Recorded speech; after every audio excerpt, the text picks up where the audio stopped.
अरे काय भावा आज कामाला गेला नाहीस काय? नाही कामाला सुट्टी आज. होय बर बर. मयुरी ह्यो माझा लहानपणीपासूनचा जोडीदार आहे बरं का. बिचाऱ्याचं लय कष्ट आहे. लहानपणी फाटकी कपडे घालून काढली पण आज गावात टॉपला आहे. कष्ट कुठलं पण असू दे बिचारा कधी सुद्धा लाजला नाही बरं का. लाजणं आणि पैसा आल्यावर माजणं हे आपल्या रक्तात नाही बरं का. होय होय भाऊजी, ह्यांनी दिवसभर तुमच्याबद्दलच सांगत असतात. अगं सुनी, माझा जान जिगर दोस्त आलाय. नुसत्या दुधाचा 2 कप चहा करून आण.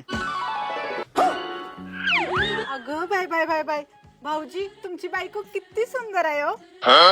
आणि हा संसार सोन्यासारखा फुलवला तर तुम्हीच फुलवला बघा. वहिनी चला आता येतो. ओ भाऊजी पहिल्यांदा घरी आलाय, आता जेवल्याशिवाय अजिबात जायचं नाही. चला या. बर बर चला चला चला. पहिल्या गावात कोणतं पहिल्यांदा मला नावाजले. मयुरी जेवण एक नंबर झालं का नाही? भावा माझ्या उभ्या आयुष्यात पहिल्यांदा मी एवढं चांगलं जेवण जेवलं असेल बरं का. थँक्यू बाबा थँक्यू. भाऊजी हे घ्या संध्याकाळचा डबा. बर बर. तसं भाऊजी तुम्ही काम काय करता? रोज एकाला असं खोटं बोलून जेवणाची सोय करते. उद्या सकाळी ऋषीभाऊच्यात जायचंय बरं का.